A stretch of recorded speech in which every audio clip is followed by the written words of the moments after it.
नमस्कार दोस्तों, आपका हार्दिक स्वागत है, वंदन है EKS क्लासेस में। इतिहास की इस कड़ी में आज जो हमारा विषय है वो बंगाल में दूसरा वंश, जो सेकंड डायनेस्टी आती है आफ्टर पाल डायनेस्टी। पाल वंश के बाद सेन वंश सामने आता है जब पाल वंश का पतन हो जाता है। हालांकि कुछ मात्रा में आंशिक रूप से पार्शियली पाल वंश के वंशज जो थे ये शासन करते रहते हैं, लेकिन बहुत थोड़े भूभाग पर। उसके बाद पाल वंश के बाद सेन वंश सामने आ जाता है, जिसकी चर्चा आज हमें और आपको करनी है। बहुत ही नजदीक पहुंच चुके हैं आप इतिहास के समापन के दौर में, और आशा मुझे यह है कि यहां तक का सफर आपके लिए बहुत अच्छा रहा होगा। काफी चीजें आपने समझी और सुनी भी हैं। मैंने अपना पूर्ण रूप से प्रयास किया है कि सब कुछ एक ही स्थान पर आपको मिल जाए। ठीक है, तो चलिए चलते हैं पाल वंश के बाद सेन वंश के बारे में जानते हैं। मित्रों, सेन वंश कब आता है? बंगाल में आता है पाल वंश के पतन के बाद। जब पाल वंश समाप्त हो जाता है तब आपका सेन वंश सामने आता है। सेन वंश का जो नेटिव प्लेस था, नेटिव प्लेस अर्थात मूल स्थान, ये कहाँ था? दरअसल कहा जाता है या माना जाता है इतिहासकारों के अनुसार कि ये इनका जो मूल स्थान था, नेटिव प्लेस था, वो कर्नाटक था। क्या था? कर्नाटक था। ठीक है, और कहा जाता है कि ये जन्म से, बर्थ से ब्राह्मण थे। आपको अलग अलग पुस्तकों में अलग अलग मिलेगा, लेकिन जो सर्वाधिक प्रमाणित है वो यही है कि जन्म से ब्राह्मण थे। मित्रों, सामंत सेन की बात कर रहा हूं। सामंत सेन संस्थापक होते हैं सेन वंश के। नाम में ही है सा और सा, तो सेन वंश के संस्थापक कौन है? सामंत सेन। ठीक है, सामंत सेन सेन वंश के संस्थापक हैं, founder of the Sen dynasty. Clear है इतना? तो सामंत सेन ने जब सेन वंश की स्थापना कर दी तो अपनी राजधानी नदिया को बनाते, जिसे लखनऊती भी कहीं कहीं लिखा मिलता है। ठीक है, नदिया या लखनऊती। हालांकि राजधानियां जो थी, कैपिटल्स इनकी, ये समय समय पर बदलती रही। आने वाले शासक जो रूलर थे वो अपने अनुसार, अपने अकॉर्डिंग स्थानांतरित करते रहे, अपनी राजधानियां ट्रांसफर करते रहे हैं समय समय पर, जिसकी चर्चा उन शासकों के समय की जाएगी जब मैं पढ़ाऊंगा अभी। ठीक है, चलिए।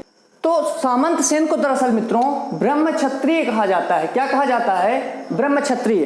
पाल वंश के बारे में मैंने विस्तृत बताया है। कारण ये था कि उसने ट्राइपार्टाइट स्ट्रगल या कॉन्फ्लिक्ट में भाग लिया था, अर्थात त्रिपक्षीय संघर्ष में भाग लिया था। तो वो थोड़ा सा बड़ा चैप्टर रहा, लेकिन सेन वंश के बारे में जितना लिखा है उतना ही बताना है, लेकिन इसकी व्याख्या इंपॉर्टेंट है। आप ऐसी गलती मत करिएगा कि आप स्क्रीनशॉट लेकर आप सोचें कि जो लिखा है पर्याप्त है। ये याद रखिए, ये हिंट मात्र है, केवल हिंट है आपके लिए, ताकि आपको नोट्स बनाने में सहायता मिले, पॉइंट टू पॉइंट आप नोट्स बना पाएं। ऐसा नहीं है कि सारी चीजें इसमें समाहित हो चुकी हैं। तो आप स्क्रीनशॉट लेकर वीडियो कंप्लीट ना करें और स्क्रीनशॉट लेकर नोट्स बनाना प्रारंभ करें, तो ये गलत है और आपके लिए बहुत ही घातक सिद्ध होगा। इसलिए पहले सुन लें, समझ लें, जान लें, इसके बाद ही आप नोट्स बनाएं। तो सामंत सेन को दरअसल ब्रह्म क्षत्रिय कहा जाता था। क्या कहा जाता था? ब्रह्म क्षत्रिय। ब्रह्म मतलब ब्राह्मण, तो ये जन्म से ब्राह्मण थे, बर्थ से ब्राह्मण कास्ट के थे, लेकिन इनके जो कर्म थे, ये जो इनकी एक्टिविटीज थी, ये क्षत्रिय के अनुरूप थी। कैसी थी? क्षत्रिय के अनुरूप थी, अर्थात इसलिए इन्हें ब्रह्म क्षत्रिय कहा जाता था। ठीक है, जन्म से ब्राह्मण, कर्म से क्षत्रिय। ठीक है, तो ब्रह्म क्षत्रिय कहा जाता था। क्लियर है इतना? अब ब्रह्म क्षत्रिय मित्रों, बात यह है कि आने वाले जो शासक थे, आने वाले शासक सामंत सेन के बाद, तो वो स्वयं को ब्रह्म क्षत्रिय ना कहकर केवल और केवल क्षत्रिय कहलाना पसंद करते थे। ठीक है, तो ये बात याद रखने वाली है। और कहीं कहीं किसी किसी पुस्तक में आपको इनको एक संज्ञा दी जाती है कर्नाटक क्षत्रिय। अब दरअसल इनका जो नेटिव प्लेस था, मूल स्थान था, वो कर्नाटक था। कर्म से ये क्षत्रिय थे, तो इन्हें कर्नाटक क्षत्रिय की भी संज्ञा, उपमा, टाइटल दिया जाता है। ठीक है, सामंत सेन के बाद आते हैं। ठीक है, हेमंत सेन का जो टाइम पीरियड है ये केवल 1 वर्ष का था, 1095 से 1096। ठीक है, 1095 टू 1096 AD तक ये शासन करते हैं, ओनली 1 ईयर। और खास बात ये है कि इन्होंने स्वतंत्र राज्य स्थापित किया। क्या स्थापित किया? स्वतंत्र राज्य स्थापित किया। अब दरअसल स्वतंत्र राज्य क्यों स्थापित किया? जब सामंत सेन ने सेन वंश की स्थापना की बंगाल में, तो उस समय मैंने अभी कुछ देर पहले बताया कि बंगाल में अभी भी पाल वंश के शासक शासन कर रहे थे।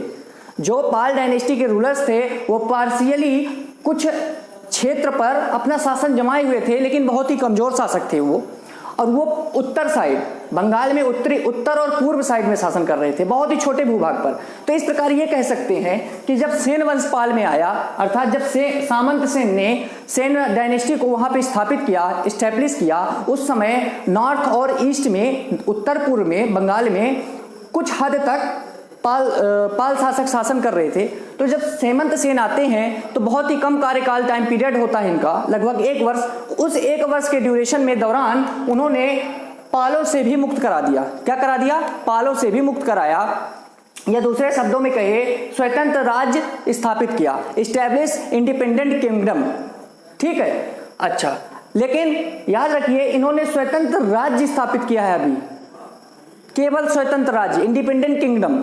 ठीक है, उस पर पालों का कोई भी प्रभुत्व नहीं रहा। जो राज्य क्षेत्र था इनका जो राज्यों की सीमा थी, उस पर पाल डायनेस्टी का कोई अधिकार नहीं था। इस प्रकार कह सकते हैं कि अब सेन वंश स्वतंत्र रूप से अपना राज्य स्थापित कर चुका था, लेकिन अभी नॉर्थ और ईस्ट में पाल डायनेस्टी बनी हुई थी, बहुत ही कम मात्रा में, मतलब पार्शियली, और बहुत ही अयोग्य शासक थे वो। उनका समूल नाश करेंगे अभी विजय सेन।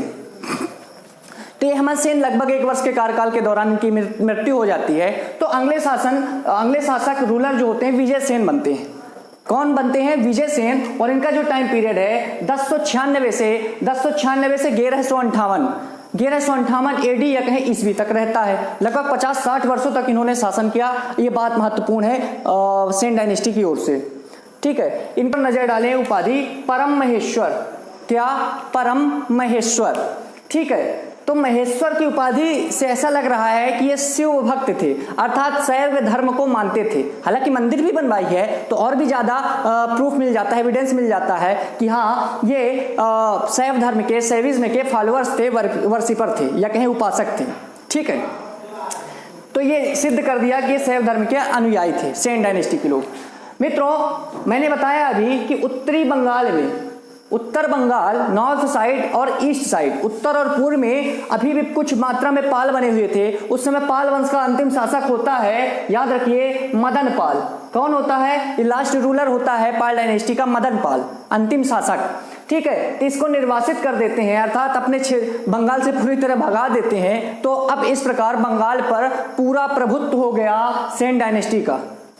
ठीक है, सेन डायनेस्टी का, सेन वंश का पूरा अब अधिकार हो चुका था। ये विजय सेन के समय होता है। ठीक है, और इन्हें वास्तविक संस्थापक की इसी प्रकार संज्ञा दी जाने लगी, real founder of the Sen dynasty, ये ऐसा माना जाता है। चलिए, कहा जाता है इन्होंने साम्राज्यवादी नीति का अनुसरण किया सबसे पहले सेन वंश की ओर से। तो साम्राज्यवादी नीति अर्थात इंपीरियलिज्म पॉलिसी अर्थात विस्तारवादी नीति या कहे साम्राज्यवादी नीति, इसका अनुसरण करते हुए इन्होंने अपने क्षेत्र को बढ़ाया, क्षेत्राधिकार को। कहां तक? नेपाल, असम और कलिंग पर भी अधिकार कर लिया। कलिंग पर थोड़ा बहुत ही अधिकार कर पाए थे, लेकिन नेपाल और असम पर तो इन्होंने कर लिया था। ठीक है, इस प्रकार इन्होंने साम्राज्यवादी नीति अर्थात इंपीरियलिज्म पॉलिसी का अनुसरण किया। ठीक है, और ये प्रथम स्वतंत्र शासक भी होते हैं, याद रखिए। प्रथम स्वतंत्र शासक मतलब भाई पाल वंश पे मदन पाल थे, मदन पाल को भगा दिया, निर्वासित कर दिया। तो अब इस प्रकार ये पूरी तरह से बंगाल में स्वतंत्र रूप से शासन करने लगे, इंडिपेंडेंट रूप से अपना किंगडम्स का एडमिनिस्ट्रेशन चलाने लगे, शासन चलाने लगे। ठीक है, तो प्रथम शासक होते हैं first independent ruler of the Sen dynasty. कौन है? विजय सेन। मित्रों, कंस्ट्रक्शन करवाया और निर्माण कार्य का नाम क्या है? प्रद्युम्नेश्वर महादेव मंदिर। प्रद्युम्नेश्वर महादेव मंदिर, जो कि देवपाड़ा में बनवाया था। देवपाड़ा कहाँ है? आपके लिए प्रश्न है। तो देवपाड़ा में प्रद्युम्नेश्वर महादेव मंदिर का निर्माण किसने करवाया? सेन वंश के राजा विजय सेन ने। ये बात हो गई इनकी। तो और भी प्रमाणित हो जाता है, और भी इससे सिद्ध हो जाता है कि ये शैव धर्म के अनुयायी थे, शैविज्म के फॉलोअर्स थे, वर्शिपर थे। ठीक है मित्रों, इन्होंने 2 शहर बसाए, उन दो सिटी स्टैब्लिश की, जिसका नाम है विजयपुर और विक्रमपुर। ये याद रखने वाली बात है। वर्तमान में विजयपुर पश्चिम बंगाल में है, जबकि विक्रमपुर बांग्लादेश में है। ठीक है, बंटवारे के बाद मित्रों विजयसेन से संबंधित रिलेटेड एक अभिलेख है, एक इंस्क्रिप्शन है, जिसका नाम है देवपाड़ा अभिलेख। देवपाड़ा इंस्क्रिप्शन किससे संबंधित है? विजयसेन से। क्लियर, इतना बहुत अच्छी बात है। और मित्रों विजयसेन को ध्यान में रखकर ही श्रीहर्ष ने एक पुस्तक की रचना की, जिसका नाम है विजय प्रशस्ति। विजय प्रशस्ति अर्थात विजय रिकॉर्ड, इंग्लिश में बोल सकते हैं, वरना इसका नाम विजय प्रशस्ति होगा। ये पुस्तक का नाम है, किसके द्वारा रचित है? श्रीहर्ष के द्वारा। ठीक है, श्रीहर्ष ने इस पुस्तक की रचना किसके उपलक्ष्य में की? विजयसेन के संदर्भ में। ठीक है, अब आते हैं अगले शासक की बात करता हूं, बल्लाल सेन। क्या नाम इनका? बल्लाल सेन। बल्लाल सेन का जो टाइम पीरियड है ये 1158 ईस्वी से 1179 1179 एडी तक इनका शासन रहता है। किसका? बल्लाल सेन का। अब यहां से थोड़ा सा ध्यान दीजिएगा। टाइटल क्या लिया? परम महेश्वर। परम महेश्वर इन्होंने भी और परम महेश्वर इन्होंने भी ली। ठीक है, और एक और उपाधि लेते हैं गौड़ेश्वर। ये सब भगवान शंकर की उपाधियां हैं, तो गौड़ेश्वर की उपाधि लेते हैं। और तीसरी उपाधि जो इंपॉर्टेंट पूछी जाती है, निःशंक शंकर। निःशंक शंकर जो टाइटल है, उपाधि है, बल्लाल सेन ने लिया। ठीक है, और इससे यह भी प्रमाणित हो गया कि ये शैव धर्म के फॉलोअर्स थे, उपासक थे। ठीक है मित्रों, इनके बारे में कहा जाता है बंगाल में इन्होंने एक कार्य किया, और उस कार्य का नाम है कि जाति प्रथा व कुलीन प्रथा को संगठित करने का प्रयास किया इन्होंने। तो मित्रों, इन्होंने जाति प्रथा, कास्ट सिस्टम एवं कुलीन प्रथा मतलब एरिस्टोक्रेसी, और कुलीन मतलब क्या होता है? धनवान लोग। ठीक है, बड़े लोग। तो attempt to organise the caste system and aristocracy. ठीक है, कुलीन का अर्थ होता है धनवान लोग या कहें श्रेष्ठ लोग। ठीक है, तो उन्हें संगठित करने का प्रयास किया था किसने? सेन वंश के राजा बल्लाल सेन ने। क्लियर है। और इस हेतु इसके उपलक्ष्य में इन्होंने एक सामाजिक आंदोलन चलाया, सोशल मूवमेंट किया, इन्होंने चालू किया। उसका नाम था कुलीनवाद। कुलीनवाद नाम से इन्होंने एक सामाजिक आंदोलन चलाया, अर्थात सोशल मूवमेंट चलाया। कुलीनवाद मतलब दूसरे शब्दों में कह सकते हैं कुलीनिज्म। ठीक है, तो कुलीनवाद नामक एक सामाजिक आंदोलन चलाया, सोशल मूवमेंट चलाया। किसने? बल्लाल सेन। सेन वंश के राजा बल्लाल सेन ने बंगाल में। मित्रों, इनकी एक 2 पुस्तकें हैं, 3 पुस्तकें हैं, 2-3 पुस्तकें हैं, बहुत ज्यादा परीक्षा की दृष्टि से महत्वपूर्ण है। ठीक है, उन पुस्तकों का नाम है दान सागर, अद्भुत सागर एवं अवधूत सागर। क्या क्या? दान सागर, अद्भुत सागर और अवधूत सागर। ठीक है, ये तीनों पुस्तक किसके द्वारा रचित हैं? बल्लाल सेन के द्वारा। लेकिन इसमें खास बात यह है कि जो दान सागर है मित्रों, ये दान सागर सगुन अपशगुन से संबंधित पुस्तक है, अर्थात शुभ और अशुभ से रिलेटेड ये पुस्तक है। जबकि जो अद्भुत सागर पुस्तक है, ये पुस्तक, ठीक है, खगोल विषय से संबंधित पुस्तक है अद्भुत सागर। ये दान सागर और अद्भुत सागर की बात हो गई। महत्वपूर्ण बात यह है कि अद्भुत सागर इन्होंने शुरुआत तो की, लिखना प्रारंभ किया, लेकिन कंप्लीट नहीं कर पाए, इनकी मृत्यु हो गई। तो इनके पुत्र आगे जो शासक बनते हैं, क्या नाम है उनका? लक्ष्मण सेन। फिर उन्होंने अद्भुत सागर को कंप्लीट किया, उसको पूर्ण रूप दिया। ठीक है, अब बात कर लेते हैं लक्ष्मण सेन जी की। लक्ष्मण सेन जी के टाइम पीरियड है 1179 से 1205। 1205 ईस्वी तक इनका शासन रहता है बंगाल में सेन वंश की ओर से। ठीक है मित्रों, इन्हें कायर नरेशों में ही इनकी गणना की जाती है मुस्लिम इतिहासकारों के द्वारा। ठीक है, क्विटर रूलर, कायर नरेश अर्थात क्विटर रूलर बोल सकते हैं, उनमें गणना इनको काउंट किया जाता है मुस्लिम इतिहासकारों के अनुसार। ठीक है, अब क्यों किया जाता है ये जानना आवश्यक नहीं है। मित्रों, इनकी उपलब्धि देखिए, अचीवमेंट्स देखिए। इन्होंने गढ़वाल वंश के राजा जयचंद को पराजित किया था। ये वही जयचंद है जिन्होंने चंदावर युद्ध लड़ा था। चंदावर का युद्ध किसके बीच में हुआ था बताइएगा? तो गढ़वाल राजा जयचंद को पराजित करने के बाद, डिफीट करने के बाद एक टाइटल लिया इन्होंने, उपाधि ली परम भागवत। क्या लिया? परम भागवत। अब महत्वपूर्ण बात यह है कि इधर दो राजाओं ने परम महेश्वर की उपाधि ली। तो शैव धर्म प्रमाणित होता है कि शैव धर्म के उपासक थे। अर्थात शैविज्म के वर्षिपर थे, जबकि लक्ष्मण सेन ने परम भागवत लेकर, भागवत अर्थात वैष्णव धर्म, क्या वैष्णव धर्म या कहें भागवत धर्म, ये संबंधित है। तो ऐसा लगता है कि ये भागवत धर्म के अनुयायी थे या कहें वैष्णव धर्म के अनुयायी थे। ठीक है मित्रों, राज्यसभा में इनके पंचरत्न रहते थे, 5 रत्न इनकी सभा में रहते थे, कोर्ट पे रहते थे, दरबार में रहते थे। उनके नाम देखिए, और ये बहुत महत्वपूर्ण है, बल्लाल सेन और लक्ष्मण सेन। इनकी राज्यसभा में पंचरत्न रहते थे, जिनके नाम है उमापति, पहले उमापति श्रीधर दास, उमापति श्रीधर दास, तीसरे हैं जयदेव, चौथे हैं हलायुध, 5वें हैं धोई। ये सभी महत्वपूर्ण है और इनमें ये तीनों बहुत ही महत्वपूर्ण है। इनकी पुस्तक देखिए, पूछी जाती है एग्जाम में, आप उठाकर किसी भी प्रीवियस ईयर का प्रश्न पत्र देखेंगे, ये कहीं ना कहीं इनका दर्शन होगा। तो जयदेव की एक पुस्तक का नाम है गीत गोविंद, हलायुध की जो पुस्तक है वो ब्राह्मण सर्वस्व है, धोई की पुस्तक है पवन दूत। इन पुस्तकों के नाम याद रखिएगा और किस राजा से संबंधित है ये बिल्कुल अवश्य याद रखिएगा। तो पंचरत्न उमापति श्रीधर दास, जयदेव गीत गोविंद पुस्तक है, हलायुध ब्राह्मण सर्वस्व पुस्तक है, धोई पवन दूत इनकी पुस्तक है। अच्छा, जो हलायुध है ना मित्रों, हलायुध ये सेन वंश के राजा लक्ष्मण सेन के प्रधान न्यायाधीश एवं मुख्यमंत्री थे, चीफ जस्टिस एंड सीएम थे। कौन? हलायुध। किसके? लक्ष्मण सेन की। ये खास बात है, ये महत्वपूर्ण फैक्ट है। एक अन्य दरबारी भी थे जिनका नाम था गोवर्धन। ये अन्य पंचरत्नों में इनकी गणना नहीं होती है। तो गोवर्धन भी लक्ष्मण सेन के दरबार में कोर्ट पर रहते थे। इनकी एक पुस्तक है आर्य सप्तक। आर्य सप्तक जो बुक है, पुस्तक है, वो किसकी रचना है? गोवर्धन जी की। क्लियर है इतना? बहुत बढ़िया। जैसा कि मैंने भी पूर्व में उल्लेखित किया कि इधर बल्लाल सेन ने अद्भुत सागर की रचना प्रारंभ की, लिखना प्रारंभ किया, लेकिन उसको पूर्ण नहीं कर पाए, कंप्लीट नहीं कर पाए, उनकी डेथ हो गई, उनकी मृत्यु हो गई। तदुपरांत उनके जो पुत्र हैं लक्ष्मण सेन, सक्सेसर हैं, उत्तराधिकारी हैं, जब ये राजा बनते हैं तो इन्होंने अपने पिता द्वारा स्टार्ट की गई पुस्तक अद्भुत सागर को कंप्लीट किया, पूर्ण रूप दिया। ठीक है, ये बात महत्वपूर्ण है। अब आपसे प्रश्न इससे पूछ सकता है कि अद्भुत सागर किसकी पुस्तक है? बल्लाल सेन की। अद्भुत सागर किसके द्वारा पूर्ण की गई?